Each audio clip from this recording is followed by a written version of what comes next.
Assalamualaikum warahmatullahi wabarakatuh.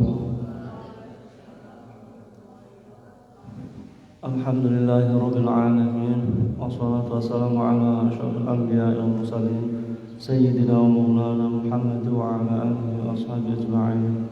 Amma ba'd. Al-Fatihah. A'udzu billahi minasyaitonir rajim. Bismillahirrahmanirrahim. Alhamdulillahi rabbil alamin. Ar-Rahmanir Rahim. Maliki yaumiddin. Iyyaka na'budu wa iyyaka nasta'in. Ihdinas siratal mustaqim. Siratal ladzina an'amta 'alaihim ghairil maghdubi 'alaihim waladdallin. Rabbil ighfirli wa liwalidayya wal mu'minina amin. Bismillahirrahmanirrahim. Kita lanjutkan ya. Jadi kalau untuk bulan puasa itu kan ya setidaknya minimal ya tahu ya apa yang harus dilakukan di bulan Ramadan ini ya. Sebab orang di bulan Ramadan itu ada yang berhasil ya panen pahala banyak sekali ya. Ada yang secukupnya ya, sedikit sekali ya. Bahkan ada yang terlewat ya. Ada yang tidak mendapat apa-apa. Di Ramadan itu seperti datang bulan ya. Bulan yang hanya setahun sekali. Ya. Di Ramadan itu seperti tamu. Kalau tamu datang kita sambut. Dan momentum ini dimanfaatkan dengan sebaik-baiknya ya.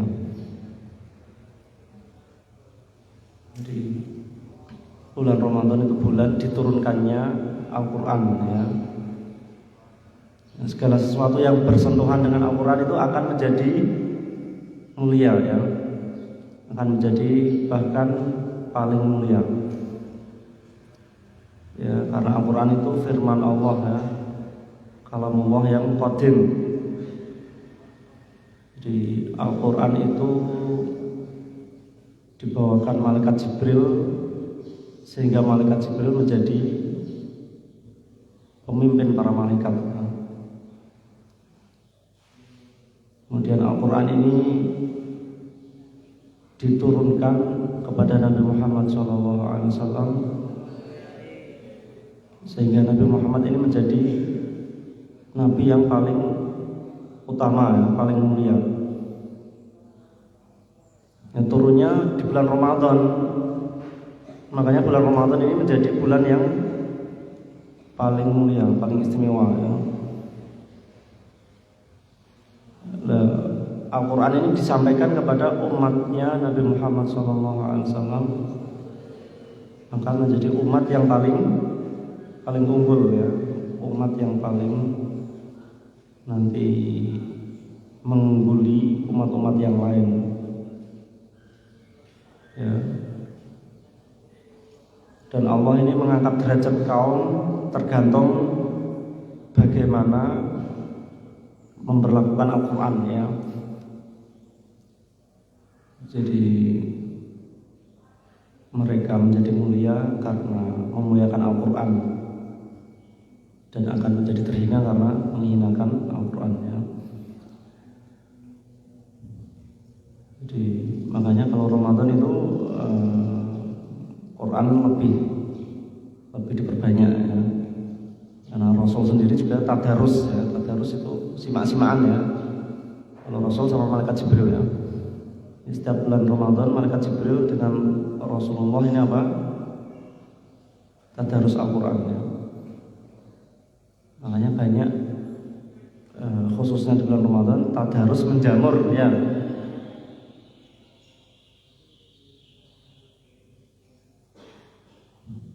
Kita lanjutkan dulu ya, nanti pembukaannya terlalu lama nanti. Sampai pada halaman 6 ya. Hafalnya apa? Fakharaja nuli miyos metu medal ya. Ilaihim maring Quraisy sapa Rasul Kanjeng Rasul sallallahu alaihi wasallam fi alfin ing dalem wong 1000 raja kang bali minhum saking alaf sapa Abdullah ibnu Ubay, Abdullah bin Ubay bisalah semiaten kelawan wong 300 minal munafiqina saking pira-pira munafik. Tuma amaron perintah sapa Rasul Kanjeng Rasul sallallahu alaihi wasallam ar-rumata ing pira-pira tukang manah ala yufariqu ingin toh orang misai sapa rumah al-jabala ing gunung wa bada'alan mulai apa al-qital perang pada zaman keplayu sapa al-musyrikuna pira-pira musyrik wa kadalan meh-meh apa an-nasru menang iku yakunu ana apa nasr iku lil muslimina kedue pira-pira muslim. Jadi perang Uhud ini sebenarnya Rasul sudah mendapat isyarah melalui mimpi ya. Waktu itu malam Jumat Nabi bermimpi ada sapi-sapi yang disembelih ya. Dan pedang Nabi itu apa? Seperti rompel ya pedangnya ya. Jadi itu pertanda bahwa ada sebagian keluarga Nabi dan para sahabatnya yang wafat nanti ya. Nah, dalam riwayat lain Nabi bermimpi mengayunkan pedang ya. Yang pertama mengayunkan itu pedangnya patah ya. Kemudian yang kedua diayunkan lagi pedangnya menjadi utuh ya. Nah itu isyarah. Nah, ternyata nanti umat Islam ya sempat mau menang ya, tapi ternyata apa? Ternyata kalah. Nah, ini karena ulah ada orang-orang munafik, karena sebagian orang ini tergiur ya, dengan apa? Jarahan perangnya. Jadi orang munafik yang membelot ini ya itu 300 orang ya, tidak jadi ikut perang ya. Yang 700 ikut perang. Nah, 700 ini dibagi 650 itu infanteri ya biasa ya. Kemudian yang 50 ini kavaleri ya, berada di atas bukit ya, sebagai pemanah ya. Jadi Nabi itu sudah mengatur strategi ya. Ada yang di atas ya, melindungi yang di bawah. Ada yang langsung terjun berhadapan dengan musuh di bawah ya. Ya, Nabi sudah berpesan yang di atas jangan sampai turun ya. Nah, jadi sebelumnya Nabi menawarkan ya, bagaimana peperangan ini seandainya tidak usah keluar dari Madinah ya. Nanti cukup melalui lorong-lorong jalan ya. Jadi melalui atap-atap rumah itu bisa memanah ya.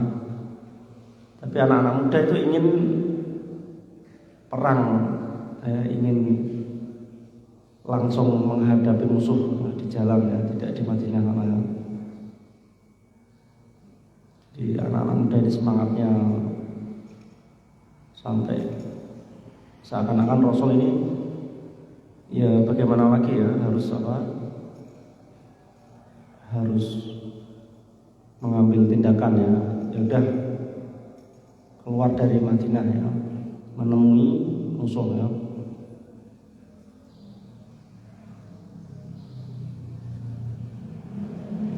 Jadi Rasulullah ini tetap ada musyawarah ya, tetap ada apa? Pertimbangan-pertimbangan.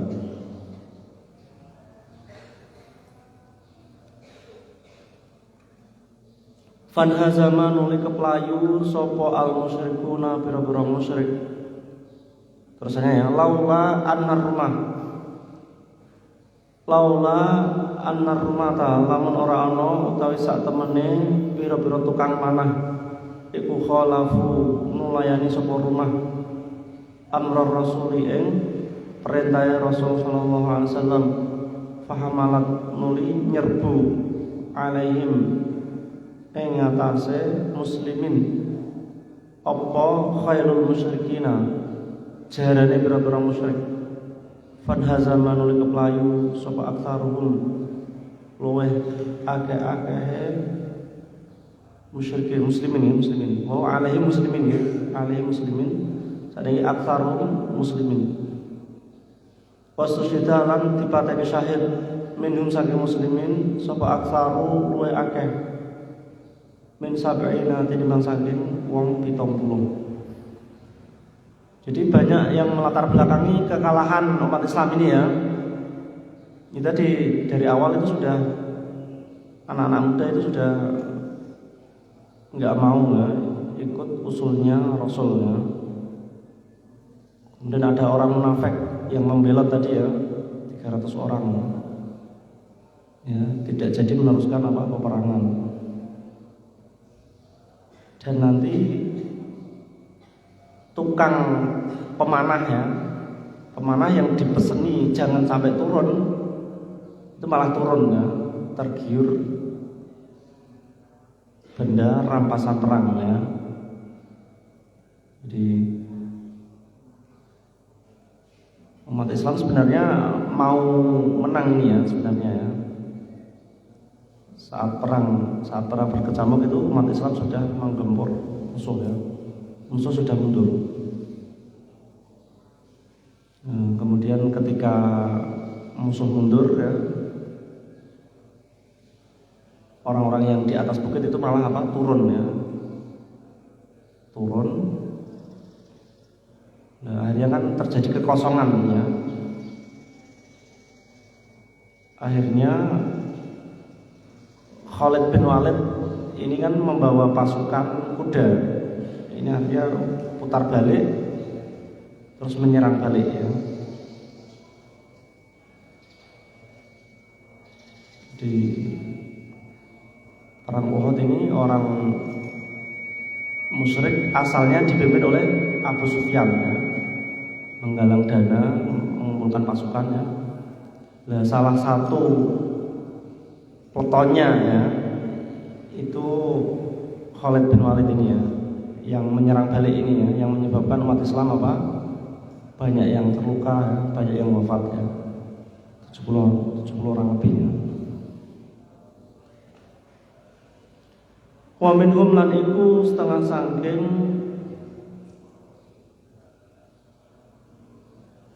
sinten aksar niki sedaya ya, aksar Hamzah utawi Sayyidina Hamzah amur rasuli yo pamane Kanjeng Rasul sallallahu alaihi wasallam wa arada lan ngarepake sapa Ubay bin Khalafin Ubay putrane Pak Khalaf ayatullah ing to mateni sapa Ubay ar-rasul ing Kanjeng Rasul sallallahu alaihi wasallam fa daraba nulimkul hu ing Ubay sapa ar-rasul Kanjeng Rasul sallallahu alaihi wasallam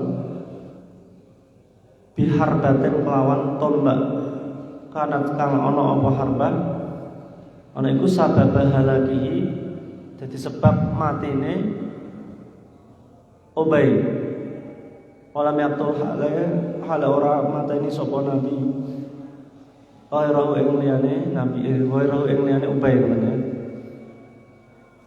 Jadi 70 orang lebih wafat dari kalangan kaum muslimin ya. Di antaranya pamannya sendiri ya, Hamzah ya. Sayyidina Hamzah ini mendapat julukan apa? Singa ya. Singa apa? Singa di medan perang ya.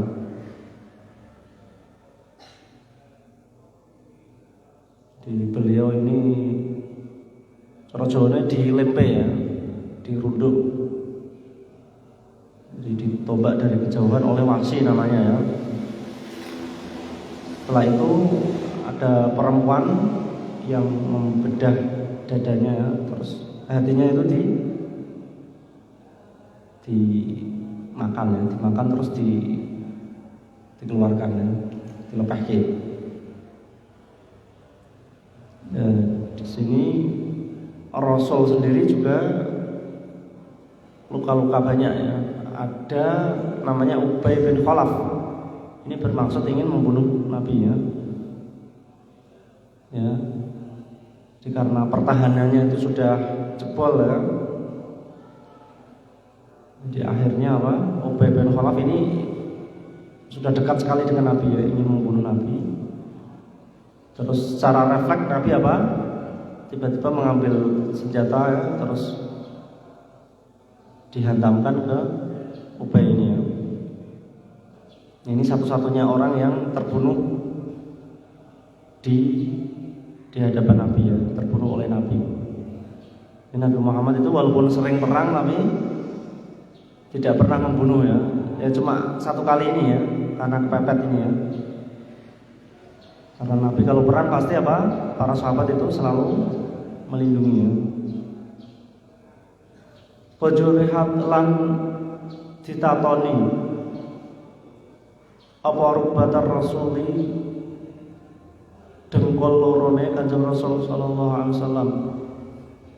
Wasyujalan ditatoni apa wajah wadono ya.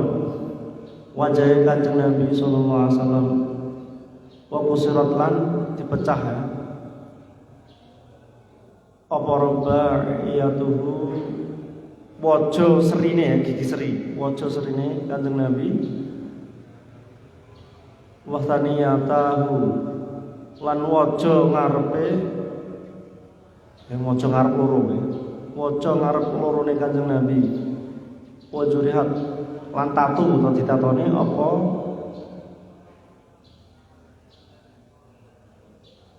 wajantahu ya.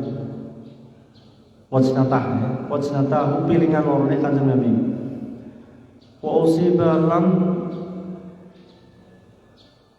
dikenani ya sapa man wong sabata kang tetep sapa man ma'au sabane Kanjeng Nabi min ashabi sang pira-pira sahabate Nabi bijrohaten kelawan pira-pira tatu kathiraten kang akeh. Jadi Nabi sendiri itu luka-luka banyak ya. Dimulai dari kedua kening ya, kening kanan kiri ya, pilingan cara Jawa ya. Terus gigi seri ya, gigi depan ya, itu sampai luka ya, sampai pecah ya. Termasuk lutut ya, kedua lutut Nabi itu luka ya. Ya. Jadi sekali lagi ini manusiawi ya, a'rad basyariyah ya. Jadi mungkin saja Rasul itu apa terluka, mungkin saja ya.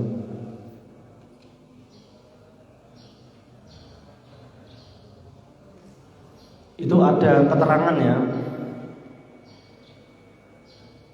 Kalau Nabi terluka itu malaikat siap apa? Siap menghancurkan musuh-musuh ya, musuh-musuh Rasul ya. Jadi makanya Nabi kalau terluka itu menjaga jangan sampai darah itu apa menetes. Kalau sampai darah menetes ke bumi, malaikatnya ra trimo ya.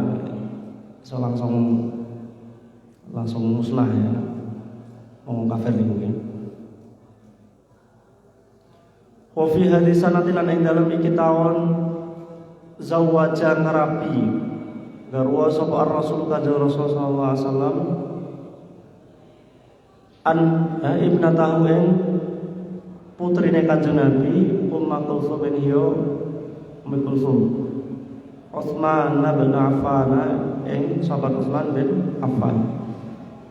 Di pada tahun ini tahun ketiga Hijriah Rasulullah menikahkan putrinya ya Ummu Kulsum dengan sahabat Utsman bin Affan.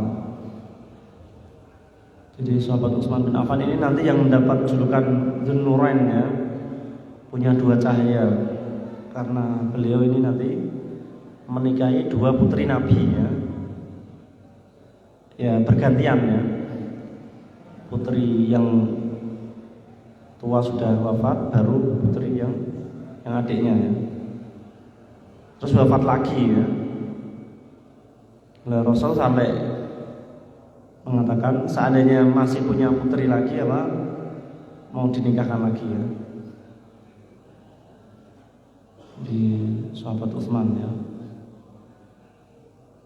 Sahabat Utsman itu sepuh ya, sepuh.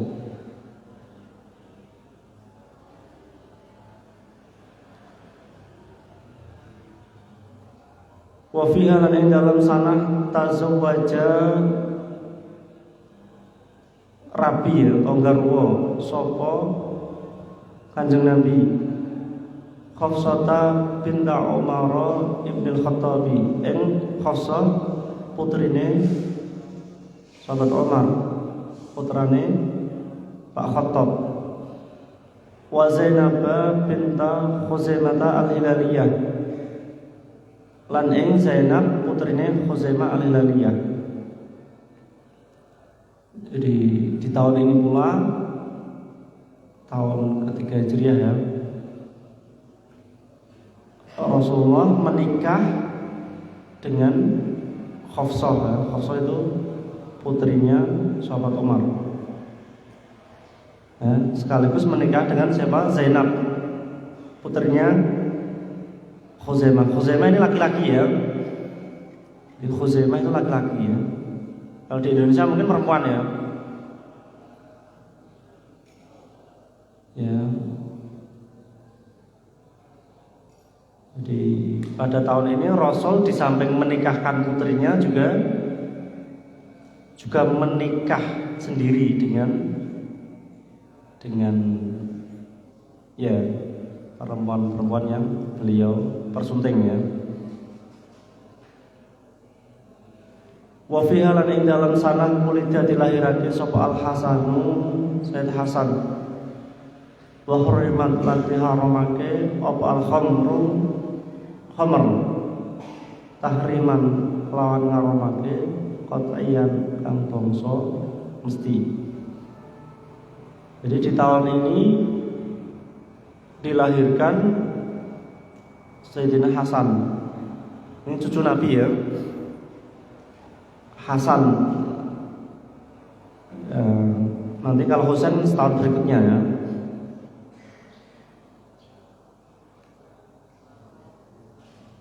Jadi cucu Nabi lahir ya, Sayyidina Hasan.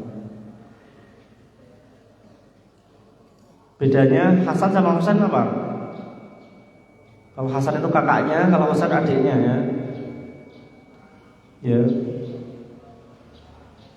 Itu ada yang mengatakan kalau Sayyid Hasan ini ya dada ke atas mirip Nabi Muhammad. Kalau Sayyid Husain dada ke bawah mirip siapa? Nabi Muhammad ya. Jadi Sayyid Hasan ini ganteng ya, ganteng.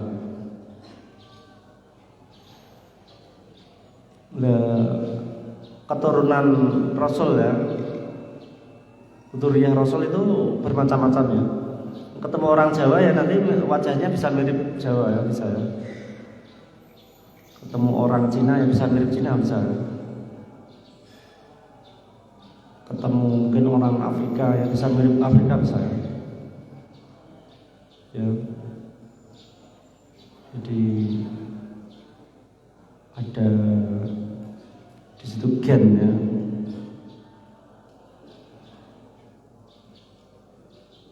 Nah, kalau ada orang tidak percaya apa ada ya keturunan Rasul, apa masih ada Habib ya? Saya itu apa ada? Nah, itu berarti orangnya orang pengalaman ya. Itu seadanya ada tes DNA mungkin bisa terbukti ya. Ya. Itu kalau Imam Mahdi itu kan nanti lahir dari keturunan Rasulullah Muhammad SAW. Nabi mengatakan kalau nanti ada keturunanku ya, namanya persis namaku, nama ayahnya juga persis nama ayahku ya, dan itu Imam Mahdi ya, jadi Muhammad bin Abdullah. Itu mungkin sing barengi Nabi Isa turun ya, Nabi Isa turun dan nanti bersama Imam Mahdi ini ya. Itu dari keturunan Rasul. Itu menunjukkan bahwa keturunan Rasulullah memang terus ada ya.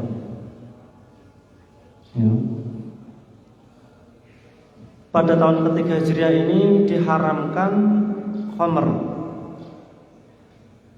Di khamr itu pengharamannya kan 3 tahap ya.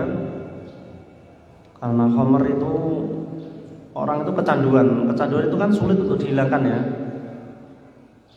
Orang kalau sudah kecanduan itu kan sulit untuk meninggalkan ya. Dan khamr ini kan umul khaba'is, induk segala keburukan ya, induk segala kemaksiatan. Makanya pelarangannya juga apa? Bertahap ya. Di pertama itu orang-orang dilarang ya, dilarang sholat kalau keadaan mabuk ya. Jadi jangan dekat-dekat masjid ya.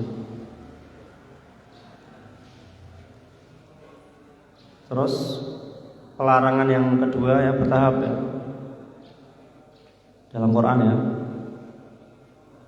Di khamr itu ada manfaatnya, ada madharatnya ya. Jadi ada dosanya, tapi dosanya lebih besar ya. Itu sebisa mungkin dijauhi ya. Terus pelarangan yang ketiga itu secara tegas apa? Fastanibu, khamr ini disuruh apa? Meninggalkan ya, menjauhi. Di khamr itu segala yang memabukkan ya, ma khamarul akal, segala yang membuyarkan pikiran ya, itu disebut khamr. Kalau zaman sekarang khamr sudah bermacam-macam ya. Ada yang serbuk ya, ada yang cair ya. Ada yang mungkin sekarang apa ya? Yang kemarin sempat viral itu ya. Bentuknya seperti perangko ya, tipis ya. Bahkan ada yang ditaruh di cairan rokok modern itu ya, rokok elektrik itu ya. Itu dicampur narkoba ya. Itu perkembangan ya. Jadi kalau khamr itu sedikit atau banyak sama ya, sama haramnya ya.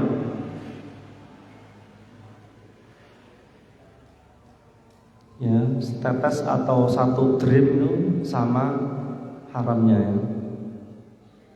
Nah, orang-orang yang di dunia itu suka minum khamr ya, nanti ya di akhirat tidak akan bisa minum khamr ya. Di surga nanti ada khamr. Kalau khamr surga itu tidak memabukkan ya. Kalau khamr di dunia itu apa? Memabukkan. Kalau khamr di surga itu ada yang di sungai ya. Di sungai isinya khamr ya. Ada yang botol-botol ya. Nah ini yang lebih istimewa ya. Nah, kalau khamr di surga ini sangat nikmat sekali ya. Ya. Jadi yang bisa minum hanya yang di dunianya tidak apa? Tidak minum ya.